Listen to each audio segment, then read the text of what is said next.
Good morning students. हम goodwill की treatment कर रहे थे जिसमें मैंने आपको जनरल एंट्री करवा दी थी, लेकिन एक बार फिर से रिपीट कर देती हूँ कि उसमें था कि when goodwill account already appear in the books. जब गुडविल अकाउंट ऑलरेडी अपेयर हो बुक्स में तब क्या जर्नल एंट्री होगी? तो एंट्री होगी old partners capital account debit to goodwill account, और नरेशन होगी for existing goodwill written off in old ratio. Existing goodwill होती है जो पहले से ही क्वेश्चन में आपको गुडविल दी होगी, तो पहले आपने उसको राइट ऑफ करना है। जैसा कि मैंने आपको बताया था कि जब कोई नया साझेदार फर्म में आता है तो वो दो चीज़ें लेके आता है, एक गुडविल और दूसरा कैपिटल। लेकिन ऑलरेडी पहले से भी गुडविल पड़ी हो फर्म में तो क्या करना है? सबसे पहले जो पुरानी गुडविल होती है, पहले से ही एग्जिस्टिंग गुडविल है, उसको आपने राइट ऑफ करना होता है।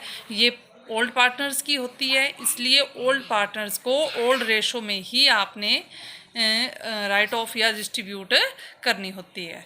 अब हम इसका एक न्यूमेरिकल कर लेते हैं। क्वेश्चन है A and B are partner sharing profit in the ratio of 3:2। A और बी साझेदार हैं जो कि प्रॉफिट को शेयर करते हैं 3:2 में। Goodwill appear in their books of ₹30,000। Goodwill जो अपेयर हुई है उनकी बुक्स में वो है 30,000। इट मीन्स ये ऑलरेडी अपेयर है बुक्स में, ये है पहले से ही एग्जिस्टिंग गुडविल जो है वो 30,000। उसके बाद फिर नॉर्मल क्वेश्चन शुरू होता है आपका। They admit C into partnership. वह सी को पार्टनरशिप में एडमिट करते हैं। अब सी क्या क्या लेके आता है? सी पेइंग ए प्रीमियम, प्रीमियम मतलब गुडविल ऑफ ₹10,000। सी जो है वो गुडविल की राशि लेके आया है 10,000 फॉर 1/5 शेयर ऑफ प्रॉफिट, 1/4 हिस्से के लिए प्रॉफिट में। Which while A and B as between themselves sharing profit and losses equally. जबकि ए और बी प्रॉफिट और लॉस को फ्यूचर में इक्वली बांटेंगे। Pass journal entry in to record this. आपने जर्नल एंट्री करनी है इसको रिकॉर्ड करने के लिए।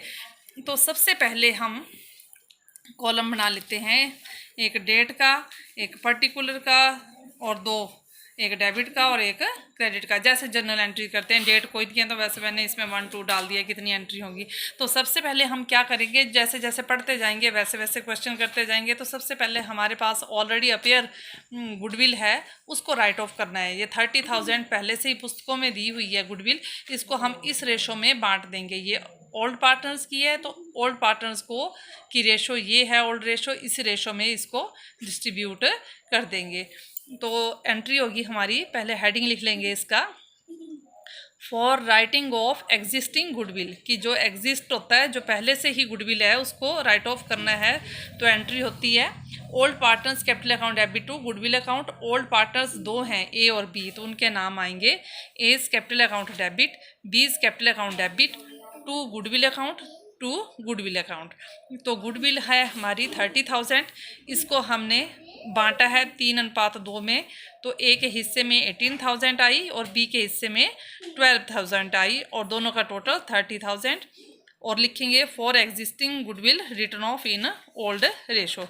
ये पहली एंट्री होगी कि ऑलरेडी अगर अपेयर हो गुडविल तो उसको पहले आपने राइट ऑफ करना है। उसके बाद दे एडमिट सी। अब जब सी आया तो वो 10,000 रुपया गुडविल लाया, वो भी गुडविल लेके आया है तो उसकी एंट्री कर लेंगे for goodwill brought in cash. अब वो कैश नगद लेके आया है तो एंट्री होगी आपकी cash account debit to goodwill account. कितनी गुडविल लाया है वो? 10,000 for goodwill brought in cash by C, ये होगी। अब ये जो नया पार्टनर आता है वो जो गुडविल की राशि लाता है, इसको ओल्ड पार्टनर आपस में बांट लेते हैं। तो आधी एंट्री आपने यहीं से उठानी है। Goodwill account debit to old partners capital account, old में दो के नाम है, to A's capital account, to B's account capital account. और ये पूरी की पूरी है 10,000, यहाँ आ गया 10,000। अब इसके दो हिस्से होंगे, इक्वल नहीं करने हैं, यहाँ तो लिखा है प्रॉफिट एंड लॉस इक्वली बांटेंगे, लेकिन ये इक्वल नहीं आएंगे कि 5-5 हज़ार कर दिए। तो ये आप जो नया साझेदार गुडविल की राशि रहता है उसे हमेशा सेक्रीफाइसिंग रेशो में बांटा जाता है, और सेक्रीफाइसिंग रेशो जो है वो निकालनी पड़ेगी। तो जैसे ये 10,000 था, ए के हिस्से में 9,000 आया, बी के हिस्से में 1,000 आया, लेकिन ये आया कहाँ से 9,000 और 1,000? इसके लिए हम एक वर्किंग नोट बनाते हैं। हमारी जो सेक्रीफाइसिंग रेशो आई है वो आई है 9:1, लेकिन ये कैसे आई है अब मैं आपको बताती हूँ वर्किंग नोट बना के। वर्किंग नोट है, ओल्ड रेशो दी हुई है 3:2 बुक्स में दी हुई है। टोटल प्रॉफिट मानेंगे हम, क्या है 1 है। सी का शेयर कितना है 1/4 हिस्से के लिए वो आया, तो रिमेनिंग शेयर कितना बचा 1 - 1/4 यानी कि 3/4, ये रिमेनिंग शेयर है। अब A and B distribute future profit equally, जो कि है 1:1। तो आपने क्या करना है, एज न्यू शेयर निकालने के लिए क्या करोगे, रिमेनिंग शेयर मल्टीप्लाई बाय जो 1:1 उनकी फ्यूचर में इक्वली बांटेंगे वो कर देंगे 1/2। तो इसको 3 × 1 = 3, 4 × 2 = 8। ए का न्यू शेयर आ गया 3/8, सेम बीज new share 3 remaining share multiply by future का 1/2, इसका भी यही आएगा सेम 3/4 मल्टीप्लाई बाय 1/2। तो ये इसका भी कितना आ गया 3/8। और थर्ड सी का ऑलरेडी दिया हुआ है 1/4। अब इसको भी, ये 8 है, डिनोमिनेटर 8 है, तो इसको भी 8 बनाने के लिए अपनी मर्जी से हमने 2/2 से इसको भी मल्टीप्लाई किया, तो ये आ गया 2/8। तो न्यू प्रॉफिट शेयरिंग रेशो जो हमारे पास आई है वो है 3:3:2, 3/8, 3/8, 2/8, यानी कि 3/3/2। अब हमारे पास 2 रेशो आ चुकी हैं। ओल्ड रेशो हमें बुक में दी है, न्यू रेशो हमने निकाल ली है। तो अब हम सेक्रीफाइसिंग रेशो निकाल लेंगे। तो सेक्रीफाइस दोनों पार्टनर्स ने किया है, जो पुराने होते हैं उन दोनों ने किया है, तभी दोनों को मिली है ना उसकी गुडविल जो 10,000 लाया है। अब हम देखेंगे कि 10,000 में ए कितने पैसे लेगा गुडविल के और बी कितने लेगा। तो एज सेक्रीफाइस, ए ने कितना सेक्रीफाइस किया है, इसका फॉर्मूला है old ratio minus new ratio. तो ओल्ड रेशो है 3:2, तो 3/5 माइनस न्यू रेशो है 3 3 6 7 8, 3/8। इसको कैलकुलेट किया तो ये आ गया 9/40।